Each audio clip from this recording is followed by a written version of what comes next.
I broke my neck when I was 18. It was really interesting looking at a ceiling for days and days and days on end, not being able to roll over, not being able to do anything. It was confronting in a way that I'd never known. I would imagine breathing in a golden light, and that golden light would come down around my neck, weave its way around the bones. I imagined all the little cells rebuilding itself and reconnecting to each other, and the bone sort of, regenerating itself, and it would take away any of the pain as I breathed out. I'd been fully prepped for that operation, believing that there was no way I would pass my first video screening when I moved my neck for the first time.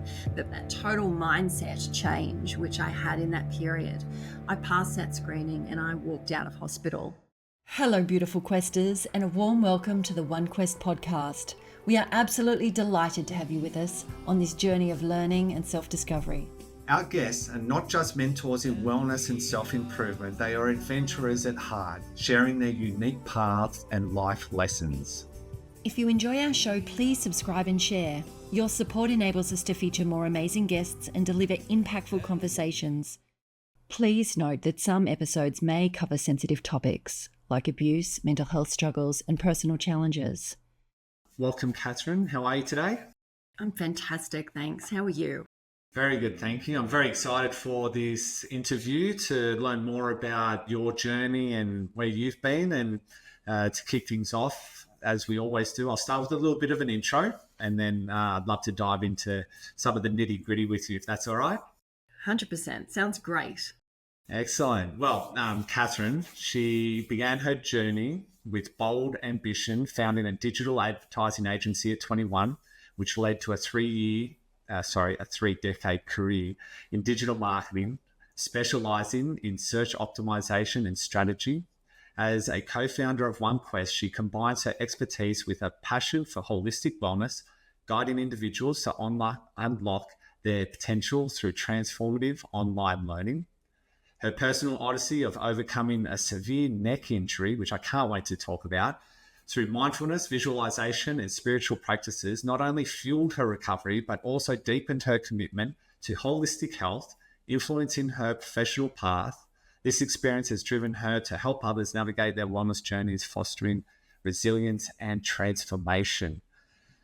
I cannot wait to dive into this one. I know a lot about this, so I'm really going to pick this apart with you, and hopefully Awesome. our listeners really enjoy it. So you're here, you're a co-founder of OneQuest, and tell me, what is it that got you into the wellness mindful movement industry? That's such a good question, and it feels like it was something that's just been rabbit holed for so long. Look, I think it started very, very early for me. I really struggled through my teenage years. I had a scoliosis diagnosis, and I felt really lost. And then I had a really major injury when I broke my neck when I was holidaying in Bali.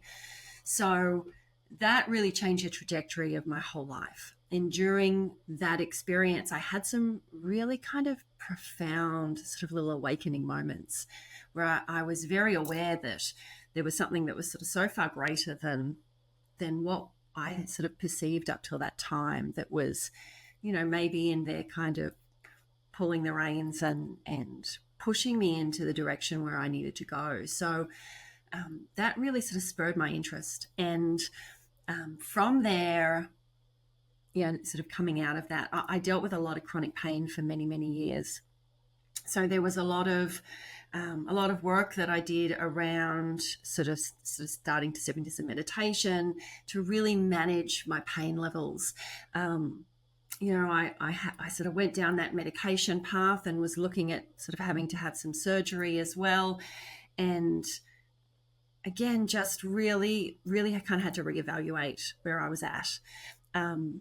And realized how disconnected I was from myself. So from that point, I really sort of launched into doing more yoga and meditation. And MBSR, which is mindfulness-based stress reduction, really helped put me in a better path.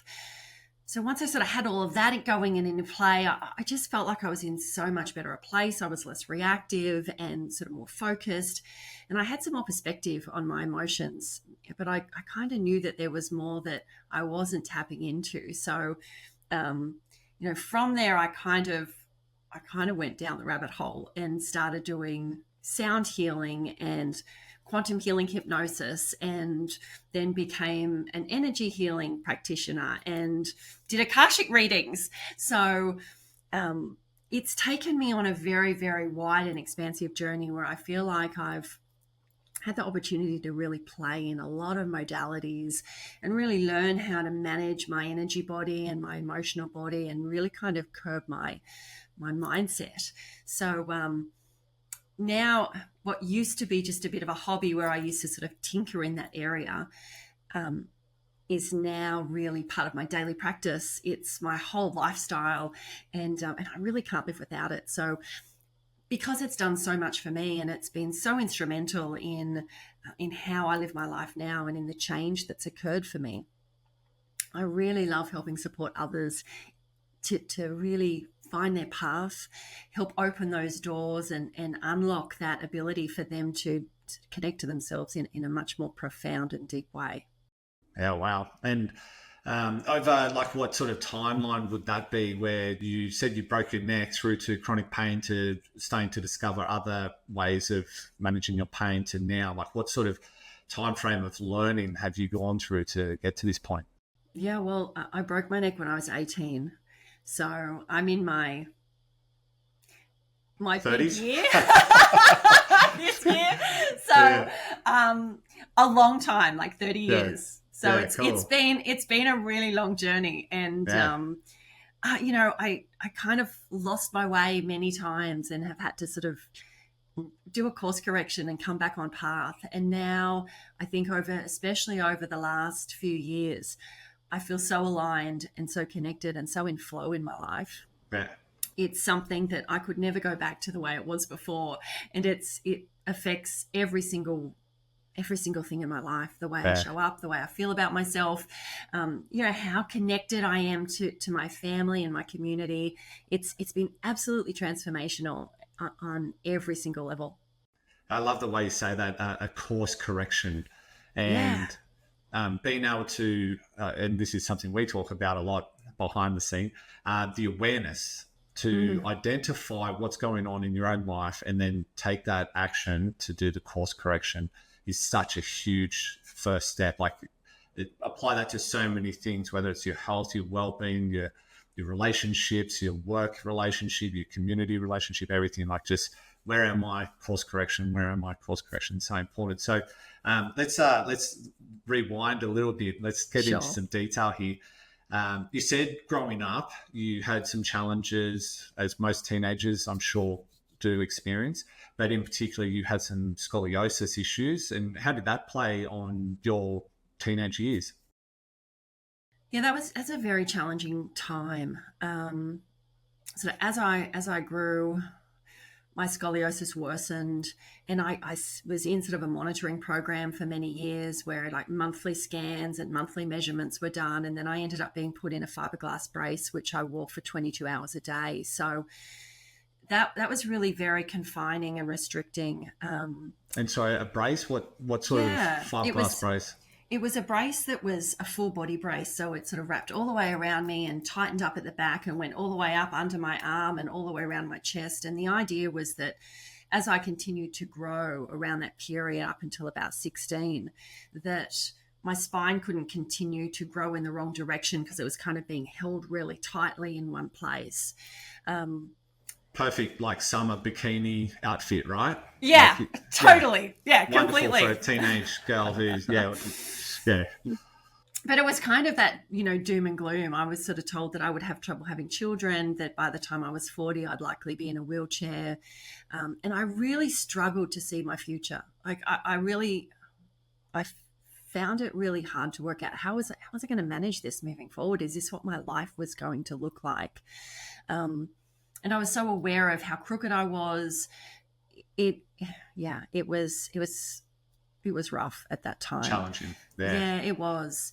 And then they prepped for me to have a steel rod put in my spine. So I was facing that at about 17. And just before that I had the procedure, I just had this awareness that this was the wrong path and that this wasn't right for me. And about 2 weeks out, I pulled out of it. So I didn't know what it meant for me to not do that. I just knew that it wasn't right. And thank goodness, because sort of what transpired after that, it would have been a very different scenario if I had have stepped in there. So, you know, on top of that, I'd suffered some sexual trauma as well as a child and a teen. So I was really not in a good place. And I moved out of home. I was struggling to find my path. I was a bit of an emotional mess. And I just felt like my life was kind of imploding. So, you know, when you get into that really dark place, you just want to escape your own reality. And you feel as though it's everything else that you're trying to escape. But for me, I was trying to escape myself. And I kind of didn't know what to do. So I was sort of in this little bundle of chaos when I went on a holiday with my family in Bali at 18 and dived into a swimming pool and broke my neck. So it was a real catalyst for change. I was in a position where I knew if something drastic didn't change that like self-sabotage behavior? Is that what was going on? Yeah, totally. Totally. Look, you know, yeah. I'd planned to go on a, you know, Kentucky tour to Europe. And, you know, in my head, I knew I wasn't coming back. So, like, I wasn't in a healthy mindset at that time. So when I had that accident and I broke my neck, the universe was really saying to me, no, you know what, you're going to deal with this, and we're going to put you on your back, and you're going to look at the ceiling for the next couple of months, and you're going to work your shit out. So it you know, I couldn't escape myself then. You know, the one thing I thought that would be the easiest way and the easiest solution to do got turned on its head, and it was like, no, actually, you're going to do the opposite of that, and you're going to face it all. So you've got your, you know, teenage challenges, you know, emotion, hormones. That's just one thing. Then you got some other issues that you're dealing with, as well as the scoliosis. You've then gone to Bali, you've dived into a pool, and you've cracked your head at the bottom of the pool. Yeah. And what sort of injury did you cause? What happened with a break to your back? Can you tell us a little bit about what that looked like? For sure. It was a compressed fracture and dislocation of the C5, 6, and 7. So it was 3 bones that were involved, and the middle bone broke into like a pie shape with it was just quartered. So it was in 4 pieces. At the time when I was in Bali, I had a lot of pins and needles all through my arms and sort of through my chest. So we didn't know what had happened when the injury first took place. I actually was hanging around the hotel for 2 days afterwards in a huge amount of pain and really just couldn't move from the pain itself. Yeah, normal procedure for a suspected spinal injury is complete immobilization, right? Complete, yeah. And traction. So, you know, spinal collar on a bed, potentially like even strapped down for transportation, all that sort of thing. And you're just wandering around, or, you know, not in any form of, you know, immobilization. Okay, no, great. That's exactly right. Shattered C6, and you're just, you're mobile. Go for it. Yeah, that's right. And I was just a mess. I was beside myself with the amount of pain that I was in. So they put me in the back of a taxi and sent me off to Denpasar along the bumpy roads to go and get an x-ray. And once they saw that, it was like all hell broke loose. So then it was, how do we get her out of here? My parents refused to let me go into hospital in Bali at that time. They wanted to do 6 months in a full body brace. And that was just not on the table. So I ended up being air ambulanced out to Singapore and put in traction there and in an ICU for about 10 days.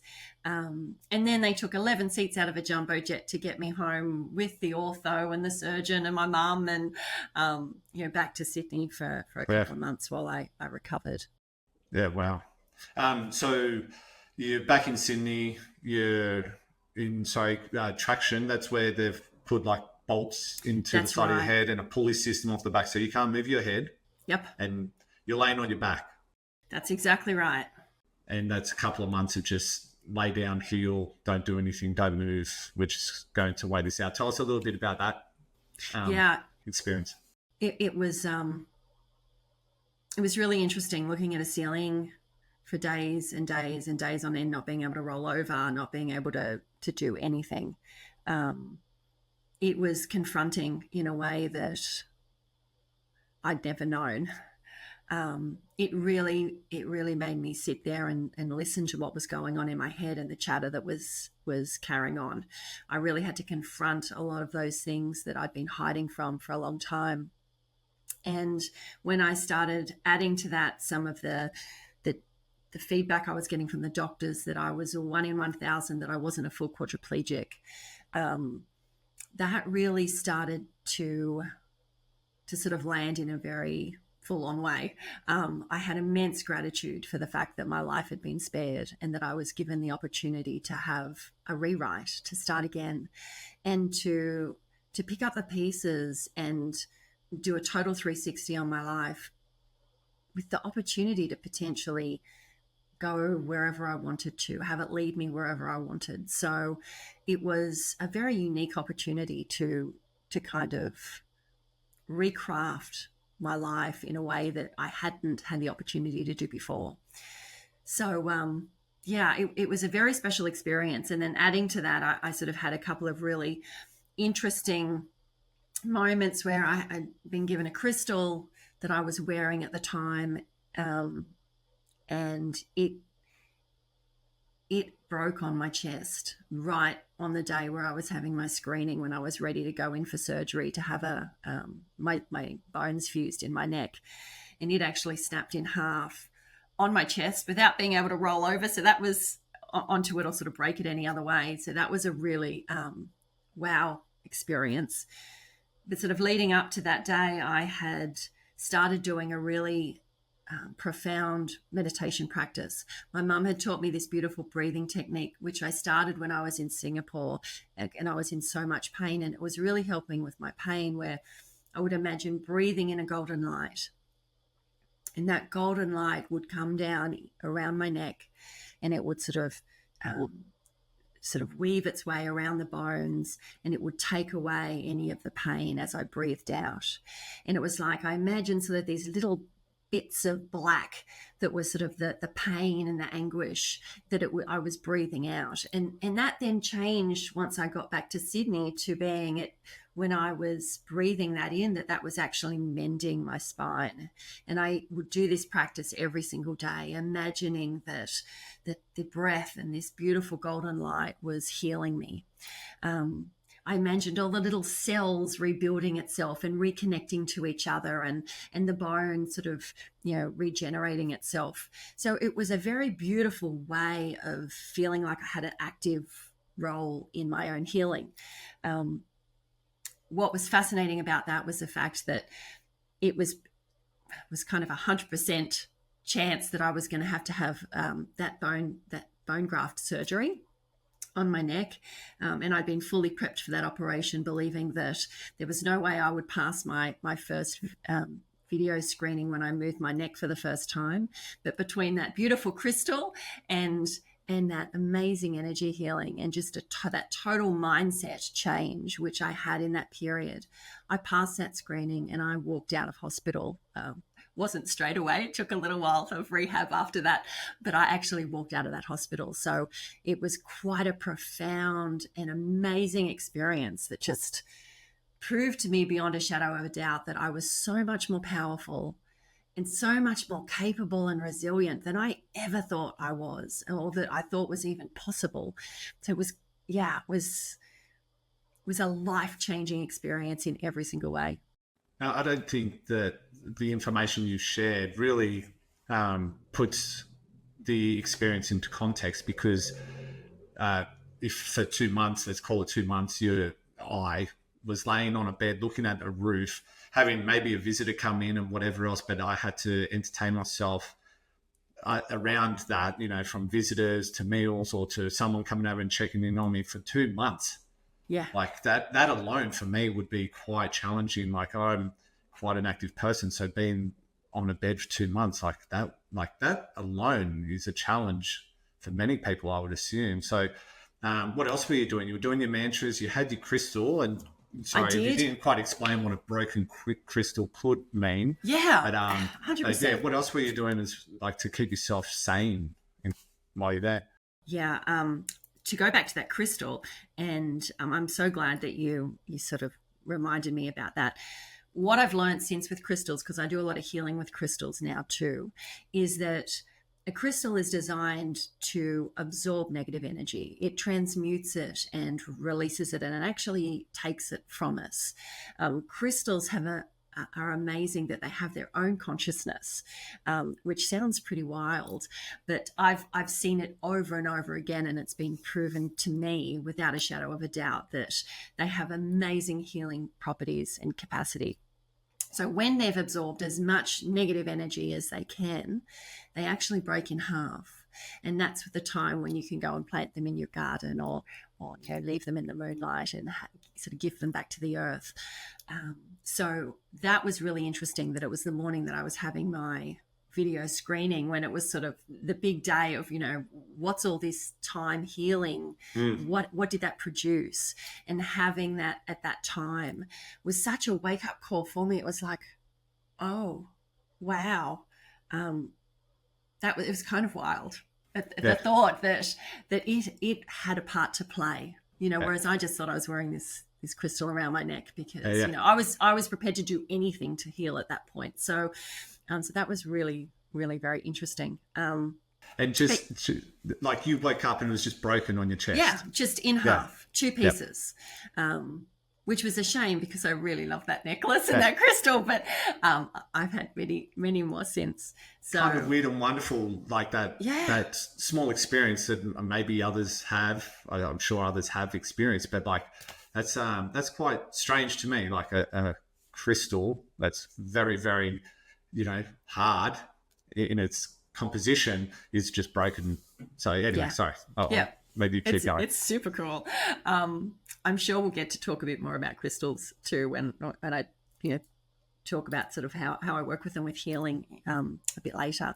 But look, the other thing that I was doing a lot of was I was reading a lot of self-help books. I was given a Louise Hay book called The Power Is Within You, and that really shifted my whole mindset.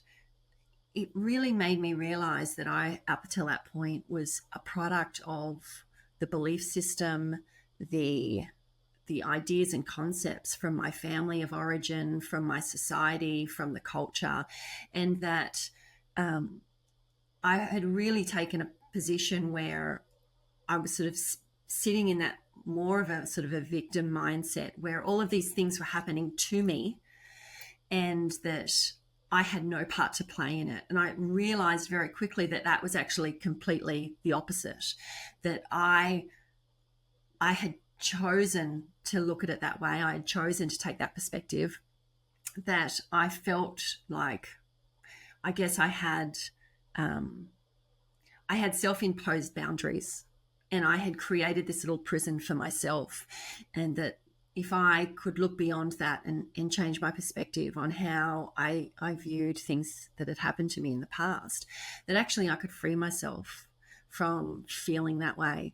So that was that change in mindset back then was so instrumental in sending me on a different path and a different trajectory, because it really made me realize that I have way more control over how I feel,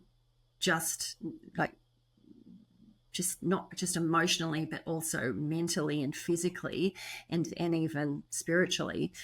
I have so much more control than what I ever thought was possible. And I've heard of stories, but it's so nice hearing it from, the actual person's experience rather than hearing it, in another context. So thanks for sharing all of that. You've managed to clear your scan. You've done your rehab. You've come out of hospital. And where did that then take you? Like, life's happening to you at this point in time, maybe, Yes. and there's some changes going on. But where did you head off to after you got out of the hospital? I knew that I was a very creative person. I always loved art and I loved creating in so many different ways. So I ended up stepping into a university degree and did video, film, and sound. And off the back of that, started a video marketing company. So I was up and running doing that. It is around 21. Really sort of stepped into doing marketing for all different sort of from print media and graphics all the way through to banners and signs and videos and television commercials and of course the web, which is where I mostly sit now. So that really took on a lot of my focus, and it gave me the ability to sort of really change what I guess what I saw that my life could be, because I realized that I was so resilient. I had so many resources there from having that accident and what I went through, that, you know what, I can do anything. If I want to build a marketing company, I can do that. If I want to learn how to do that, I can do that too. So that was really exciting, because it gave me the opportunity to really start learning and growing and changing and honing my skills and being able to be of service to others and to businesses. So that really sort of took a lot of my focus for a lot of time, until that pain management needs started creeping back in. I really sort of started struggling a lot more with nerve pain and back pain. And so it kind of started holding me up a little bit and got louder and louder and louder, because I think after stepping out of hospital, I really kind of put a blanket over my body and my body pain, and was just like, oh no, I've survived. I've walked out of hospital. I'm good. I don't need to deal with that anymore. I'm just going to put that over in that bucket over there, and I'm going to deal with it. And I'm just going to go at 1,000,000 miles an hour in the other direction. But your body has a really good way of keeping the score, and just keeps knocking on the door and louder and louder and louder until you kind of need to deal with it.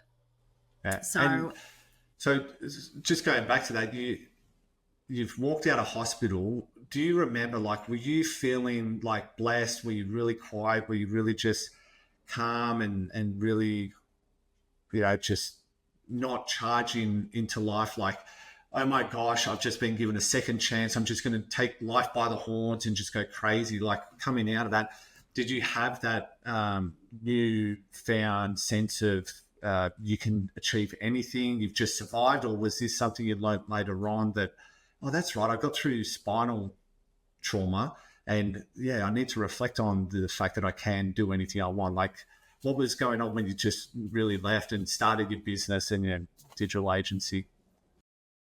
that was definitely the case. I felt very quiet and internal for a long time after that. When I first left, it was such a profound, I would call it like an awakening into who I wanted to be, and really spending time marinating in that and integrating that experience was extremely important. At the same time, though, I had this real zest and need to achieve, and to use that second chance that I'd been given to really get out there and live my best life. So that was really kind of like a hot poker that started driving me in so many ways to start achieving for myself, and to show that, you know what, I can rewrite my life at any point and at any moment, and I'm so capable of anything that I want to achieve, that it was a real driver for some time. That's great. So you're on your path, you're motivated, you're driven, but you put the blanket over the actual event, the trauma of, oh, holy shit, I've just survived something very, very significant, life-threatening, and then the pain's creeping in. And tell us about what sort of pain were you experiencing, or how did that impact you, and how did you treat that? Yeah, look, when I left, I think one of the hardest things to hear was that the doctors were sort of saying, now you're going to have to be really careful. You pretty much got to just walk from now on, because if you re-injure yourself, it's not going to end like it just did. So it was like, no sport, no lifting your hands above your head. Like you were to be kind of pretty immobile. So walking is great. And I was like, oh shit, okay. But at the time, I hadn't been given a life sentence. I was moving, I was up, I didn't care. But that was sitting there in the background, and that certainly did not serve me, because I really became quite immobile and was just doing the very bare minimum. So I also wasn't living life and enjoying some of those amazing experiences with my body, because it was this fear that, oh, it could happen again, you're kind of really unstable, and you're in this kind of this zone where you have to be super careful. So that really didn't help. And then as the pain started sort of creeping in, there was a lot of nerve pain that I was dealing with, a huge amount of back pain. I was really starting to struggle just day in and day out at the thought of, what's this going to look like next year, in 5 years, in 10 years? Like, if I'm struggling to cope now, how on earth am I going to manage it, in future? So that was really confronting. So I was doing everything from chiro and osteo, and having TENS machines hooked up to myself, and going off and doing pain management. And I was taking opioids, like opioid patches I had on. I was getting nerve blocks. There was a lot of playing in that field to try and find something so desperately that would work, that would help pull me out of that chronic pain struggle. And so with the medication, I guess, when you're thinking about in 5, 10, 15 years, what will it look like? I guess medication, you can't just keep increasing the dosage. Exactly. Right? Exactly. Like, I'm in pain, I'm wearing these patches, it's not helping. Do I put a second patch on? Or so what was the next step? Oh, totally. Like, I even went and looked at, what could I do surgically again? It's like, is there something I can do for the pain? And they were sort of saying, well, you can't have a rod put in now because your spine is too crooked and it'll just pop all the pins. So that's not an option either. So I was like, okay. So I felt, again, I was sort of in that place where I felt cornered. And really trying to imagine what that future was going to be like. Like, that was quite debilitating, because you're like, I don't know how I'm going to get through today, let alone. Anyway. And then something. Sorry. Just to add, and I don't mean to jump in. At this point, like, you've had kids at this point, so I have. Okay, so you've got kids, and you're even worried about what's your mobility going to look like to have a family environment. What would that look like as far as your ability to participate in whatever activities and games with children? Okay, so there's a lot going on. There was, yeah, and I had a breakthrough when I was going to a pain management center, and one of the sessions that I started doing was mindfulness-based stress reduction meditations. Good. So I was introduced to Jon Kabat-Zinn, who is kind of the father of mindfulness. He really revolutionized mindfulness practices and has a center that's attached to a hospital in the States. And he did, at the time, provide pain management support for people who had disease and chronic pain and who were struggling to manage. And that was really interesting to step into.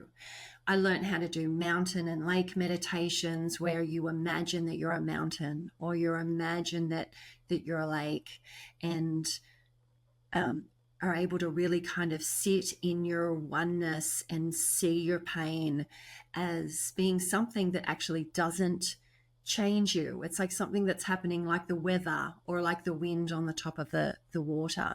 It didn't actually change who you were innately.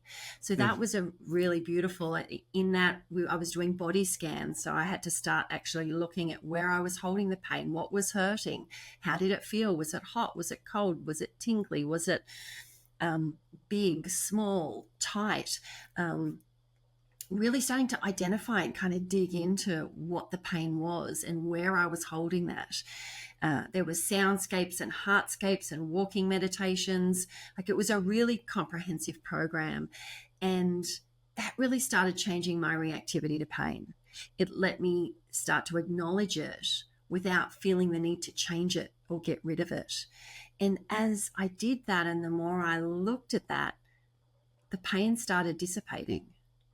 It's like my body had just been screaming out for me to notice it. It was like Yeah. begging for me to notice and just accept it and acknowledge it, and not, I guess, put it in a box over in the corner, to actually become friends with it, which sounds so strange to say. When I welcomed it, when it became a friend, when it became an indicator of where my body was at the time, and I stopped building these walls around it, it didn't have the need to scream anymore, because became a really symbiotic relationship, where it then became a driver for, do I feel up to it today? How's my body feeling? Should I actually step into that? And maybe I won't. Or today I feel really good, I'm going to do that today. It just changed my relationship to my pain. Yeah, absolutely. And I think it's something that's very common, where people might be walking through life and maybe they're, for want of a better word, just numb. And they've got all these things going on, whatever it is, whether it's emotional stuff, psychological stuff, physical stuff, pain, Yeah. and so we put a blanket over it. That's really easy, but like the consequence of doing that for too long is so significant. So you've made this change, you've transitioned, you've come across this program. You were introduced to that, and was that something you studied at home, or something you did at a clinic, or how was that course delivered for you to start working through these mindfulness practices? I started doing a few in clinic, and then I bought the CDs and had them at home, and would just start doing them at home from then on. So that said, I have done a MBSR course since then, and it really sort of digs into things like mindful eating and mindful moment, and mindful movement, and how to be really present in your life each day. So the more I've sort of learned and sort of stepped into that, the more I found it easy to embrace those kind of practices, and just keep bringing myself back to right now. So that sort of be here now, that beautiful Ram Dass concept of be here now, is really the foundation of mindfulness, to really be here and be present with your body. And when you do that, you're not just calming your body, you're also calming your mind, and you get this beautiful clarity too that is hard to get any other way, I find. Yeah. And I really struggle, and I need to do more in this space. But one thing that got me into a really good place yesterday was I went and did a cold therapy with some sauna and steam and cold therapy, and I did a mix up. And I came home and did 10 minutes of meditation, and for like the first time I've experienced a lot more effective meditation than in the past. So like, it's really hard, I think, personally, because I haven't given it a proper go. But you were in a position where it's like, almost like I'm almost at the bottom of the barrel, and if I don't do something, then I could be quite, find myself in quite a difficult situation, whether it's mentally, physically, emotionally, all the pain, all the suffering. So you've done this. Give us a timeline. Whereabouts are we for, like, how many years ago was this course? That's the MBSR course. Actually, I only did fairly recently, but I did the MBSR when I first learnt it and first got the CDs. Gosh, that was back sort of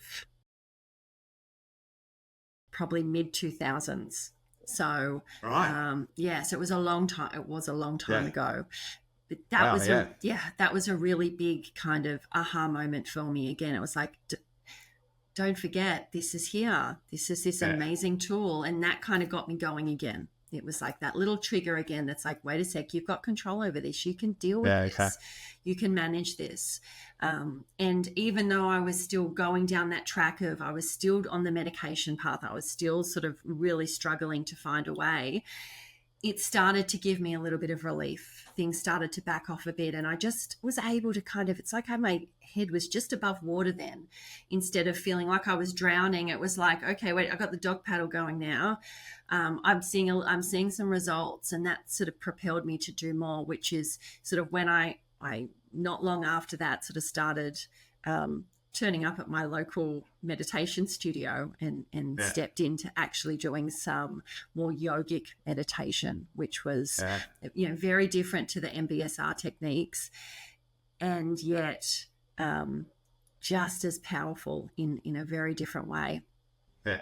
So that's a great step into what your current practices and what you do now is, because you mentioned before you were doing some yoga. Was that beneficial for what you went to yoga because it was linked to the meditation, the yogic meditation, or was it because you need to do something for your body? How did you start stepping into that? Was it just purely the meditation introduction to yoga? It was. Meditation was kind of the gateway drug into to yoga for me. It really starting to step into some of those stronger practices with meditation, where I even started using mala beads and doing mantras and japa, and really sort of starting to play in that field. Really sort of helped me start to cultivate a new awareness of how I was feeling and what was going on within my body. I was really interested in the meditation, but the yoga I still had put aside because I just didn't want to deal with my body and my pain. I really was keeping that as far away from me as possible.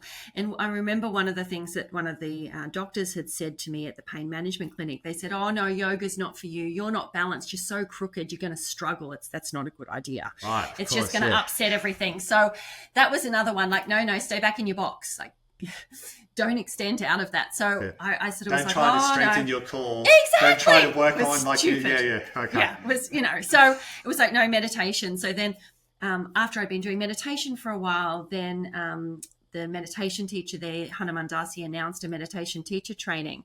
And for some bizarre reason, I just was like, yep, I'm doing that, which was so strange because the last thing I wanted to do was become a meditation teacher. But I knew that I needed to step into it more. I really wanted to learn the more techniques and some of the sort of principles of meditation, especially the yogic philosophy behind it. And what I really learned by doing that training was, how different meditation styles can really help different students and different people in, when they're in different headspaces. So that was great because that started being able to allow me to apply that to my life. It's like, when I feel like this, I can use this meditation, or when I feel like that, I can use a different one. And I even started doing some of the, 108 ohms. And the first time I did that, I was like, what am I doing? Like, I felt like a total madwoman. And the first year I was like, oh, this is crazy. If someone saw me doing this, they'd think I was a nutter. And by the end of it, I was like humming. I felt like it was levitating. It was just so good. It was like, oh my God, I feel amazing. It was like my energy field was just wildly large. And it was like, what is this? It just felt so good. So, yes, the mantra addiction kicked in pretty hard then. It was pretty cool. It was, it was great because I was stepping out of my comfort zone. I was connecting with my mind and body. And I was like, I could do this. This is cool. I can do this, which is when I very begrudgingly decided that I would try a beginner's yoga class because they were doing it at the yoga studio and all the other meditation teachers were doing yoga. And I was like, okay, I'll do it too. So yeah, that was the step in at that point. So how long ago did you do your meditation training? That's a really good question. I'm timelining this whole thing. It's great. Sorry about this. Yeah, no, that's all right. That's all right. I'm just trying to think. It was around 2019, I think, around that kind of time. So it was a little while ago. And then from there, that step in. I know I was doing yoga at that time, so maybe it was a little bit before that. But that yoga step in, that kind of kicked in pretty hard. Yeah. And I remember it was 2022 when we were in 2021, talk about timelines, August 2021. I think it was the first time we had this conversation about OneQuest, the idea and the concept. And so we started meeting regularly and you were sharing all of your yoga experiences and your meditation trainer stuff. And then you said to me, there's this retreat that I want to go and do. Yeah. I'd be really keen. And so I knew at that time I needed to have a bit of a circuit breaker myself. And we just went, yes, we're doing it. Yeah. So we started to, you and I went to a retreat together. But tell us about some of the other things you've done. That was a sound healing retreat with meditation, with a little bit of yoga. We were doing a bit of an ice bath. That was my first ice bath ever. So tell us more about what you've done. You've done your meditation training. You started doing your yoga. What were you looking at? What other things were you diving into? I was kind of playing in anything I could, and I was trying to do as many workshops as I could, but we were in that COVID time and you couldn't leave your house. And I was struggling to find teachers and mentors that were available online. That's really where OneQuest was birthed from, that need to try and connect with amazing teachers. So that was a really interesting time. The good thing about COVID time for me was that I got to sit in that lusciousness of practicing at home. Like I could be in my PJs, I could do it anytime, day or night.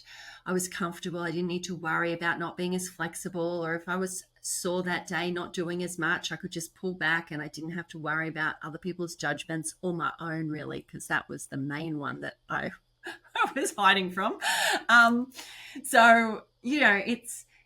I was really sort of stepping into absolutely anything I could. A lot of breath work, a lot of mantra, heaps of meditation. I loved doing chanting and kirtan with some beautiful wallahs like Krishna Das, who I just adore. I was really just on this quest to find anything I could to really kind of nourish that need to awaken more spiritually and energetically. I'd sort of had such a taste of how much I could change my own energy body and how much different I could feel if I used different sort of breathwork practices and techniques, that then it was almost like, what else can I do? How else can I make myself feel? How much more unburdened can I be? How much more open can I be? I think that was a big part of it, because that openness and that expansion just felt it was so nourishing. It felt so, delicious. It was like, I want to feel like this all the time. So I sort of just, stepping into as much of that as I could. And that's how I started doing more of those retreats, where it was like, what other experiences can I have that are going to help expand me, extend me? And sort of starting to play in that kind of past life regression and chakra meditations and, power of 8 groups. Even doing a lot of inner child work, like that was really beautiful to actually start fostering some of that time to sit with that little version of me that so desperately just wanted to be loved and cared for and accepted as she was, and almost parent myself. These are profound moments where you can have these realizations of how much self-care is so vital in our life. Or how much we're not doing. Yeah, right? Or how little we're doing, or how much we're ignoring ourselves.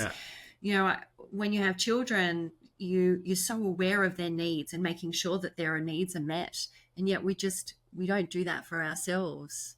And we're the keepers of, not just of the earth, but of our own bodies. And we don't look after it like we should. It's such a gift. And we don't have the gratitude that we should for it.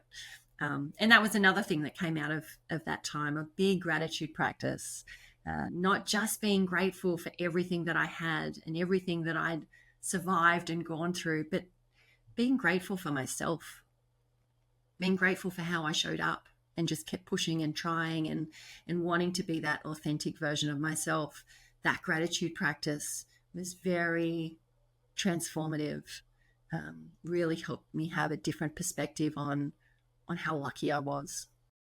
It's kind of, I guess, not a great word, but addictive, when there's this state of being of filling our cup up and constantly getting that little bit of a top up, doing the right thing for ourselves, that little bit of a endorphin hit by doing something good, and the excitement of knowing I'm going back to my yoga class, or Yeah. today I'm going to learn something new in a different class and I'm really excited for it. So we're constantly filling our cup up in some ways. And then we get into, I guess it's commonly known as that flow state, where like you're in such a good position, or I've felt like I'm in such a great position where someone might be throwing stones at me and it's like, I'm okay. Like I'm really happy in my space, that whatever you're saying or doing, it doesn't impact me as much. So were you finding a sense of peace as well as you were going through this? You've got the gratitude, you're reflecting introspectively, like anything else that was going on as far as how addictive you were getting into this whole space?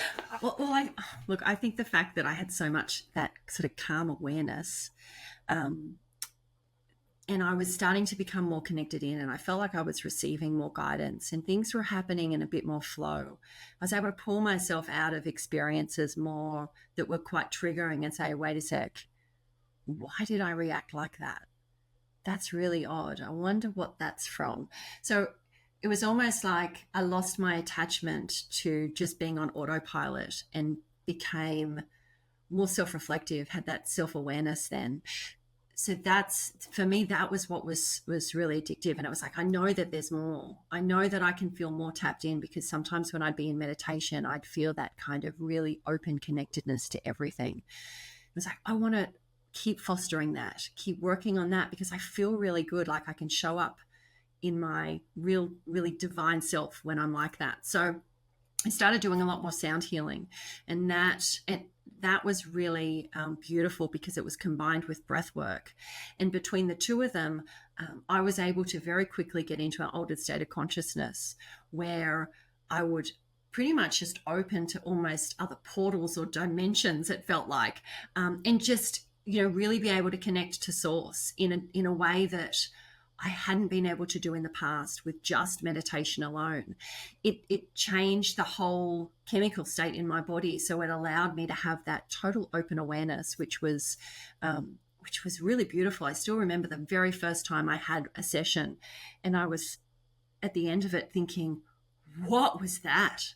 Like, I have never felt like that before. That was wild. And just off my own breath. It was very cool. So let's break that down a little bit for our listeners who maybe don't have a clue what you're talking about. Now, I've been to the sound healing classes with you, and what they explained to me, you've been to a lot more, so you can probably do it more justice. But we do this 2 breaths in, and then we do a breath out and 2 breaths in. And so we're getting ourselves into this state of the fight or flight, I think it was. So we do this for a period of time to put our body into this state of, we're creating chemicals, and then afterwards we slow the breath down and we just go back into a very relaxed state. And at that point, I guess if you're capable, some of the things, the worries of our day to day can just fall away. Yes. All right. But for some people, like what you were saying, you have other experiences, right? So you've brought your body up to this state of urgency, or whatever you want to call it. Yes. To keep it in layman's terms. And then we've just gone back into a relaxed state. So what sort of things could happen, or have you experienced? I've had some absolutely profound journeys, and been shown visions and experiences outside the realm of what I even thought was possible. I started receiving a lot of guidance and support from my spirit team. I have connected with my grandma that has passed.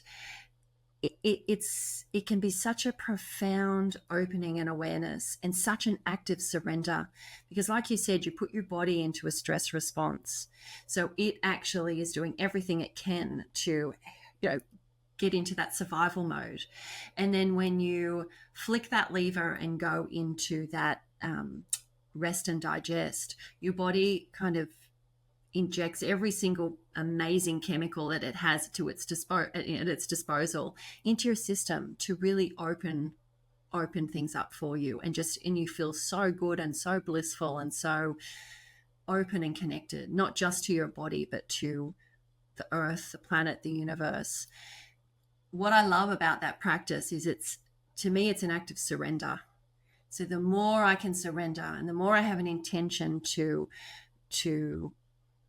be shown things that maybe I'm not seeing, to have experiences that are outside my five senses are, the more I surrender and I open to those possibilities and that infinite potentiality, the more I get shown, the more stories I get, and visions that I get, where I'm sort of taken on this amazing journey and shown things. I go flying, I go swimming with dolphins, like crazy things. Being in with shamans in ritual circles, seeing amazing animals, being like so connected to the planet and even to my ancestry and my lineage. It was such an amazing turning point where I suddenly realized that I had this ability within me, just through my breath and through sound and vibration and frequency, to be able to totally shift everything I knew was possible, or that was even probable, on its head. It was like, Yep. This is it. This is that key that really unlocks that ability to be connected in and plugged in on a more regular basis. And I started noticing that I was being guided and intuited every day. It wasn't just when I was in those states that connection just became stronger and stronger, where I felt like I was being whispered to by my higher self all the time. No, go this way, or follow this breadcrumb. It really kind of shifted that connection to source in a way that nothing had up till then. It was a bigger trigger for me. So I think this is a great comparison. Yourself, someone who's all in, doing the work, for your learning, for your practice, to be able to go there and experience those things. And then let's compare that to myself, all right?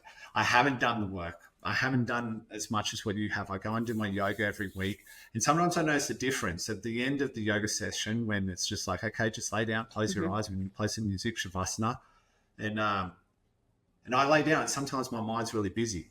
Yeah. And I don't get that full experience of just switching off. But other times when I'm in a better mental state, I do have that experience. So I think that's the real difference. Like, from what I'm hearing, you're out there, you're doing your practice and you're able to connect, whereas I still need to do my practice because I'm still dealing with some of that head noise. And I don't think the explanation of the things that you've been experiencing are significant or strange, because like I've had dreams where I've been flying.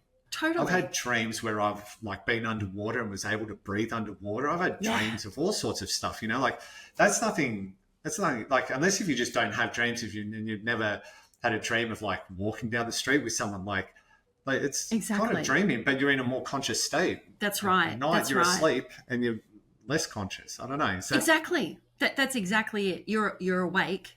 You're totally there. You're not asleep, and yet you're having these beautiful visions and experiences that feel more real than what life does. It's quite an odd feeling, and I think that's what's really interesting, because it's really where your imagination meets your spirituality. And it's an active part to play your imagination, because the reality is that we learn so much from seeing things and from experiencing things and being shown things from a different perspective. And sometimes it takes being in that altered state of consciousness, whether it's in dreaming or whether it's when you're having a sound healing, to see things from a different point of view. It's that same concept that Einstein says, you need to be outside of the problem to actually be able to see how to fix it. So often it just takes that. And when you open your curiosity to allow for those potentials to occur, then all kinds of amazing things can happen. And really, who cares whether it's real or not, or fabricated, or I've just come up with it in my own head?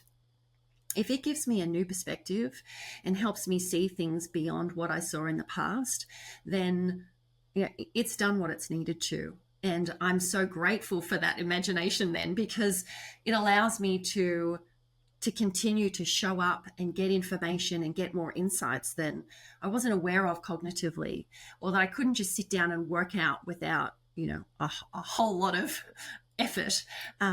It's almost like, when you ask, you receive exactly what you need.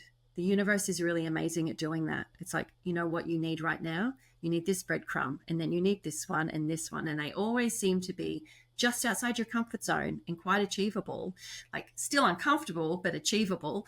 And it keeps helping you expand and grow. And it's like, what's the next thing? What's the next layer that's ready to be healed? What else am I not seeing?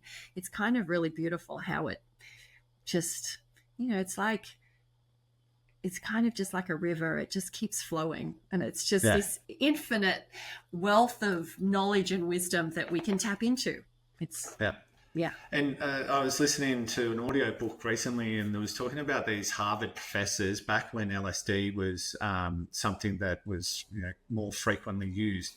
And they were getting into these altered states. And then they realized that they need to find a way to get into an altered state without having to take a chemical or something that helps them get there. And so they went off looking for the solution. And what they ended up finding was that the yoga, meditation, breath work, and I guess more recently sound healing, sound vibrations is one way to do it without the enhancements, without the artificial introduction. Yeah. So I guess if we're comparing that for people who are not familiar with what you've been experiencing, it's like, well, people go and do that synthetically. They put drugs into their system or whatever. Or even there's plant-based medicine like ayahuasca that people go and do. And that's really popular. The conversation around that with celebrities, with Joe Rogan and everyone, these people who have spoken about it and tried it. It's the artificial way or a way to get there without doing the work. But you've done the work, which is pretty awesome. And so you've done all of this. And tell us some more about like what other... You've mentioned it briefly, some of the certifications, the training you've done. What is it that you're doing now in this space when you're helping people and practicing what you've learned to help others on their journey? Yeah. Well, look, I've been all in on this for a while now. And I think after sort of starting to cultivate those experiences and really integrate them, I realized that there was so much more that I could step into. So I started exploring that a lot more. I did a quantum healing hypnosis therapy session. That is a modality by Dolores Cannon, which uses like deep exploration, I guess, of your consciousness to allow you to access your own inner wisdom and insight. So in that session, I accessed past lives, and like I saw that I had been a healer in many of those past lives, which was really a very amazing experience to have, to see that and think, okay, I felt like I was more on path off that.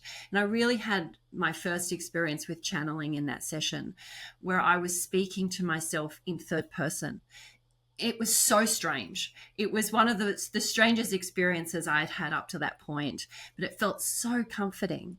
It was like I was just connected into my higher self, who was giving me explanations for why things had happened in my life and where I was right then, and some of the issues that I felt like I was still trying to work through. It sort of paved out this beautiful map, like pieces of a puzzle, as to why all of this fit in so perfectly and why I was in the perfect place right now to continue to develop. So drop in some breadcrumbs for you to keep following. Yeah, 100%. So I just got some incredible insights at that point. And that the fact that I had channeled in that session was that real, like, oh my goodness, that's so cool moment. So I sort of went down that channeling rabbit hole a lot more. I started doing breath work and rebirthing, which is using a conscious connected breath, where you take out the breath where you're holding it at the top and holding it at the bottom, and you're breathing in a circle. So it's just using this beautiful connected breath. And when you do that, it's almost like you're you almost self-hypnotize yourself. It's really fascinating, and it just activates your body's natural healing, and it's just this amazing path to sort of self-exploration. So through that, I was able to sort of shift a whole lot of the sort of very unhelpful beliefs and patterns and behaviors that I'd sort of picked up over the years that were still sort of sitting there underneath on autopilot, just kind of churning and still causing havoc that I didn't even realize. So that was really interesting. But I sort of really broke through a lot of big emotional barriers then too. And my channeling at that time just became stronger and stronger and stronger. And I just became more and more connected to my higher self, and this infinite wisdom that I realized I had available to me to be able to connect into and hear this profound information. So I was like, I couldn't have come up with that if I tried. Where did that come from? It was like, oh my God, that came out of my mouth. That's so cool.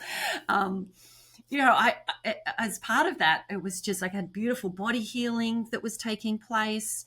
I was able to resurrect my dream states at night.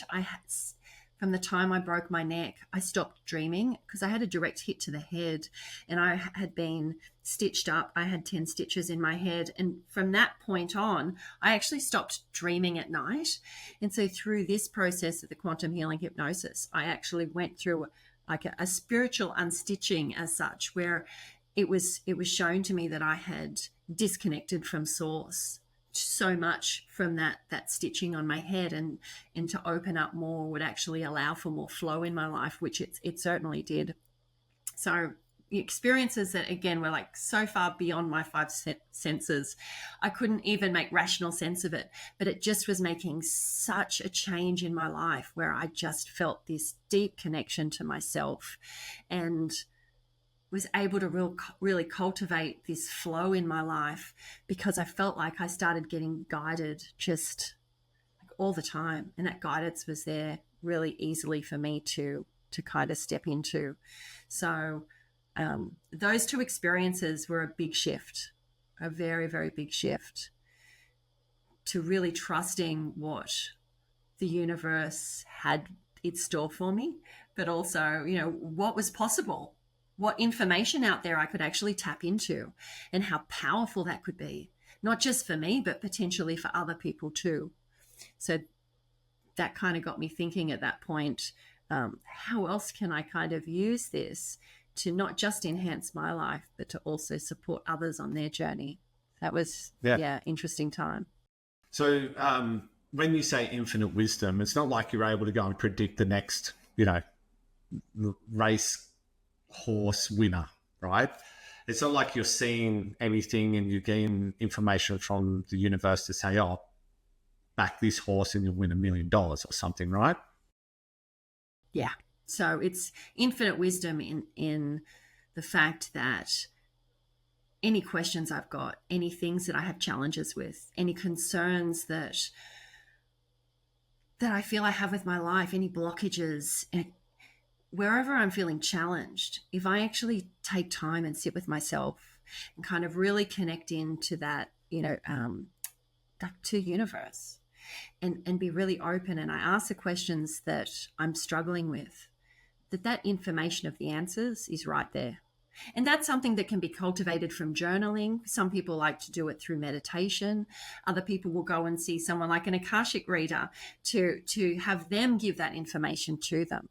But that information is so available within the quantum realm and within the Akash, which is like the library of information about everything that ever was and will be, and about everything animate and inanimate on this planet. There is the information about anything that you could possibly want to know the answer to. And at the end of the day, it's all frequency and energy.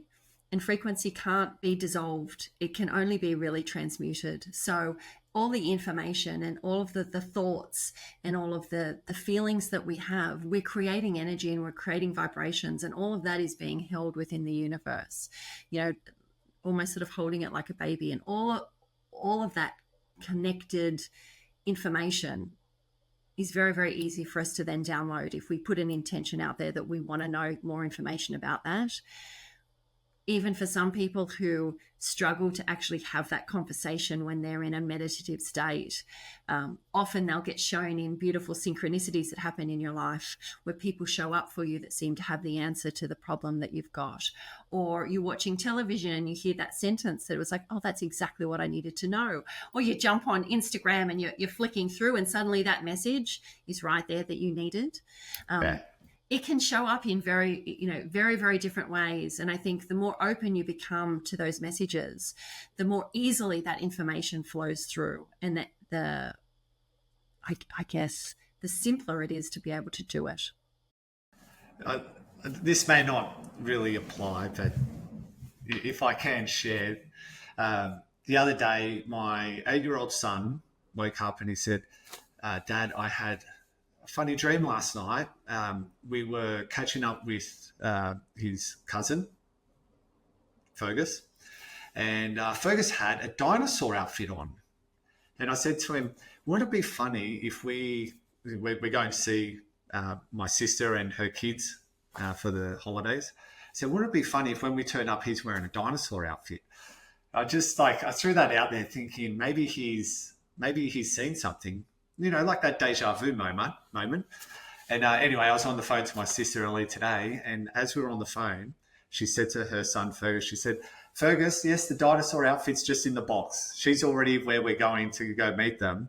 And I just said, hey, Jerry, did you just say the dinosaur outfit's in the box? And she said, yeah, why? And I was like, oh, this is strange. So like little things like that, I think they're the type of subtle messages that are available to us, like deja vus, feeling that connection with someone when you first meet them. That's a transfer of energy. That's me saying our energy is kind of matching. I like the vibration that you're giving off. And whereas sometimes you might come across someone and it's just like, I just don't feel right with this person, or we're not vibing, sort of thing. Like there's all this information that's available to us. But I guess what you're saying is that you're accessing that in a particular way, or not waiting for the message to come to you necessarily. You're actually able to go and ask for that message in some of the practices you're doing at the moment.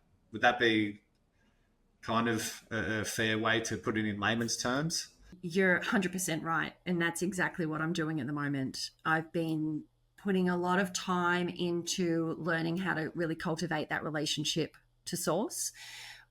Doing Akashic record training, it's really taught me how to have a beautiful relationship with my own spirit guide team, but actually how to connect in with other people's as well. So when I do that, I'm actually able to be in conversation with other energies to get information about what that person is struggling with or needs support in, or is looking for, guidance in as well. I'm also, as part of that, I've been doing Ignite Your Spirit energy healing. And with that modality as well, doing energy work on other people too, I'm also opening to being able to feel into what someone else is experiencing and where they're holding energy, and what the emotion is behind it, and what maybe an experience is that's contributing to that issue that they're struggling with, or why they're feeling a certain emotion. And the information that comes through is wild, because part of it is having an intention and really having that really beautiful openness where you can be open to receive the information that's coming through to you. And there's so much information in energy. If we really think about it at a more basic level, how every single radio works, how every single television works, how Wi-Fi works, is just off of energy that happens to be floating around in the air. But all speakers. That's right. You've just got a device that is tuned to that particular frequency so that it can draw down that information. So if we look at things that we've got around us all day, every day, that we think, oh yeah, that's normal. We think that's all okay, but then we think, oh yeah, but feeling other people's energy or connecting in and getting information from the universe, that's weird. It's like, actually, is it? If you can connect in and get on that right frequency, then all of that information is there. So it's really just learning how to tap into that. And I found that by cultivating my own connection to my higher self and my own guidance, that was a real gateway to be able to step in and do that for other people. And it's taken practice and perseverance.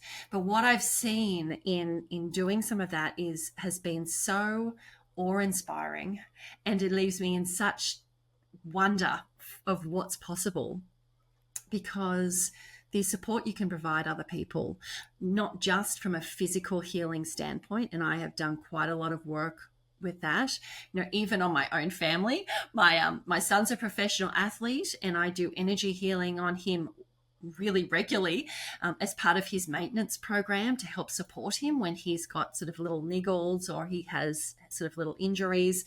And we sort of work through whether that's something that's happened from an acute issue or whether there's an emotional aspect to it as well. So I sort of work with him on that.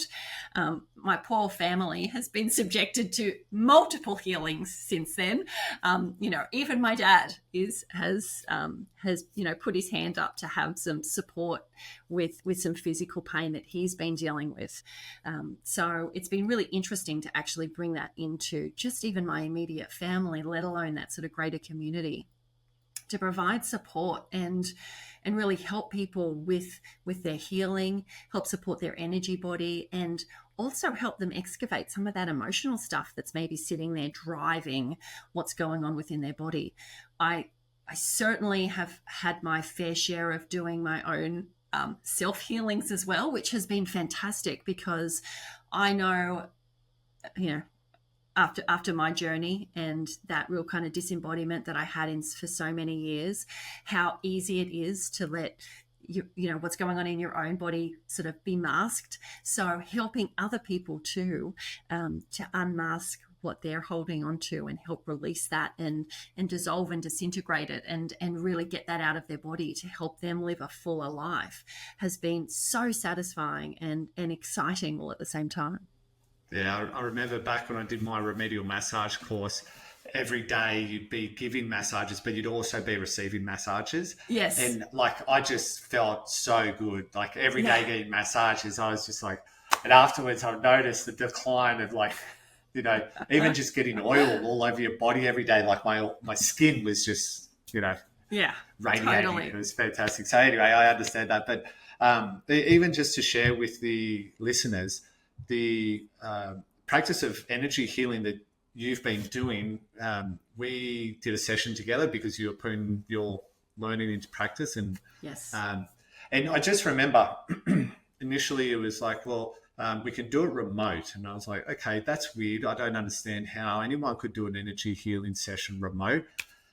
Let's do it. And anyway, you were doing a chakra cleansing, clearing session. And you got to the throat chakra and you were doing this clearing and you were talking to me, and all I was doing was my eyes were closed. You were doing your practice. I wasn't talking to you. You just were kind of taking me on this journey. And when you got to the throat chakra, all of a sudden I felt this kind of sensation that I needed to vomit. Like I was like choking, And then you did your session. And then at the end, when we had a little bit of a chat about it, you said, yeah, when I got to your throat, I felt this real, fire or whatever it was that you explained. And I was just like, wow, okay, that's cool. And then I gave you that feedback saying, well, you know what, when you did my throat chakra, I felt that sensation of needing to vomit sort of thing. And so that was really, I guess, eye-opening for me to actually feel something physically happening during a session where you're not there, you're not massaging me, you're not hands-on doing a treatment, but you were setting the session up with connecting with me. Yes. We were on a video call. And then after that, you just, told me what to do. And going through that whole treatment was actually fantastic. So for the listeners who are like, what is this energy healing stuff? I just want to kind of share what that might look or feel like for as far as, do you have to be in person? Do you need to like with massage, absolutely. I've got a sore muscle. I need someone to actually like manipulate it and treat it and that sort of thing. But there's other treatments that people don't actually have to be there in person. When No, exactly. you're connecting with source, when you're, speaking to those guides and, doing what you do best. So I'm not going to try to explain anything more than that. Yeah, look, it's quite amazing. I love doing in person. In person is very powerful for me. I feel it very strongly, and it feels really nice to be able to give in persons. I do a huge amount of remote, so like this, where I can see the other person on screen, so it doesn't matter whether you're next to me or at the other side of the planet. I can still get a read on you regardless. So as long as I know who you are, and I like when I can see you, it's fantastic. But I've also done totally distant healings where I just get a photo of the person and I get told what they need support with, and then I'm doing a healing, and they're not connected with me at all. They're not on screen. Like, it's totally remote. Yep. And even that can work beautifully. As an example, often my son will ring me on the way to work and he'll say, "Oh, I woke up, I've got this niggle here and this is going on. Do you think you could check it out for me?" Now, he's on his way to work, so it's not like we can jump on a video call. So then I'll get back to him a half hour later and say, "Okay, so it's not actually this. The problem is maybe it's in your hip flexor or it's somewhere else. It's probably caused from this. So maybe try these tools, breathe into that, or it might be a little meditation, or there might be some kind of support method that I'm given that I pass on to him to help support him." And without fail, he'll ring me back later that night and go, "Now, you know how you said this? Well, I got to work and that was so sore." Like, he tells me these stories. He's like, "I keep wanting to try and kind of catch you out and have you be wrong." And it just, every time it's fascinating. It's absolutely fascinating how it works. But it can create very, you can really have a very physical response to it, like while it's actually happening. But it also, the throat thing. Yep. The throat thing, exactly. But it can also be something where maybe you don't feel so much at the time, but then the releases come afterwards. Yep. There's always an integration period, an integration time, where, because you've been working on the energy body, that there's going to be some changes and there's some releases, and that things are going to, kind of rework themselves and rebalance Same themselves. in the massage, right? Exactly. But what's always really interesting is really having that open awareness of, I wonder how I feel now. What does my body, what is my body trying to tell me now? How does that land with me? How does the information that's come through, how does that resonate? Is that something I need to look into more, and sort of kind of excavate that a little bit more to really understand potentially why you're in that position now, and what it is that you can do to sort of help alleviate it and help release some of that. Yeah. Those energy blocks in our system, whether it's within our chakras or in different points within our body, they can really cause havoc. They can cause not only a lot of pain, but then that affects your mental body. It affects your emotions, your physical, your energy, everything. Your everything. Yeah. It has such a profound effect on your whole body. So as you start working on that and releasing that, there is a kind of readjustment time. But it's quite phenomenal how much of a difference it can make. I've done a lot of work with people too that, are pre and post surgery. And it's quite incredible how different people's prognosis can be after you've done some work with them to help them, especially with their healing post-surgery, and how much more quickly that they start getting back to feeling their whole self again. So you can use it for so many things, energy healing. I really love playing in this field. I love working with crystals. I do a lot of work with my energy healing. I find they're fantastic at being able to sort of dissolve what they're holding on to in a way more powerful way than even what me connecting in and sort of guiding energy can do. So I really love using crystals too. But it's a fun area to play in.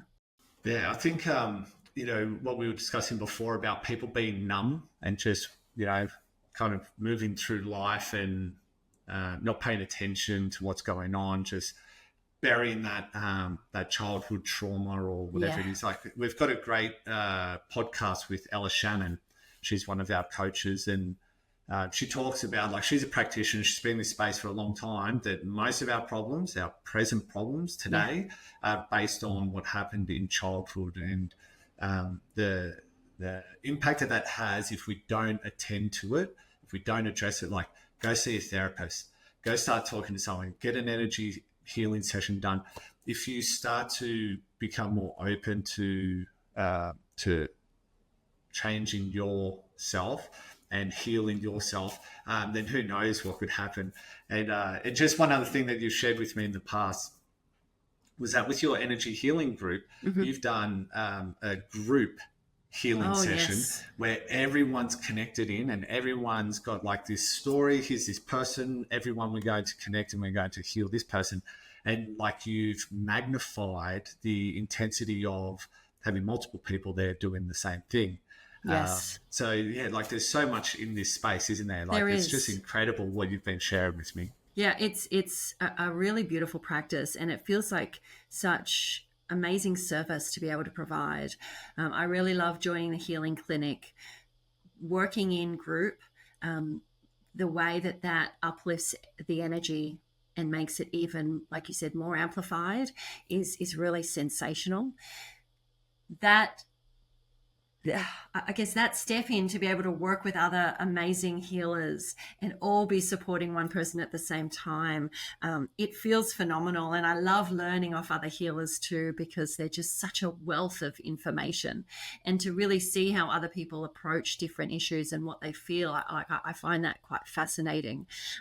But, you know, I started the energy healing, some of the basic energy healing I did was with Power of Eight, with Lynn McTaggart. She is an absolute powerhouse of scientific research around how group prayer and group intention can help support and uplift, whether it's a city or a town, wars, you know, people who are suffering from physical ailments or emotional issues. You know, she does a similar thing, and she'll get even like 10,000 people online all doing a healing session, just putting an intention out there to heal and improve something from that's at the other side of the planet, even affecting how a seed grows, and having like the experiments that they've been able to do around the power of prayer and healing, which in prayer is just, it's intention, and it's, you know, focused attention.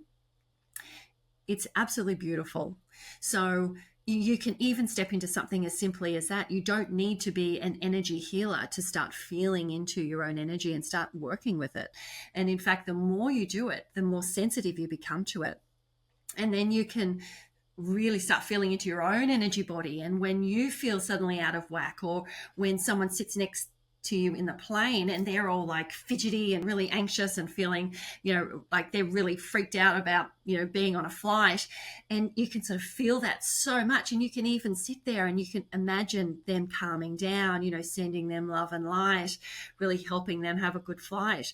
The amount of times I've done that, and then you land and they turn to you and go, that was the best flight I ever had. You're like, it's wild, the applications for it, just to be able to be more aware of your energy and how other people interact with it and affect it, and how different circumstances change it, and how you can suddenly go from feeling super calm and in flow to really, you know, something happens and you're triggered and you're freaked out, and then it's like, okay, I need to bring myself back down again. And having a practice where you can just, whether it's using your breath or a bit of meditation, and just imagine, you know, recentering your energy body, pulling back, letting things go, and kind of connecting back into the ground and getting more grounded again, and kind of letting go of all of that, you know, nervous energy.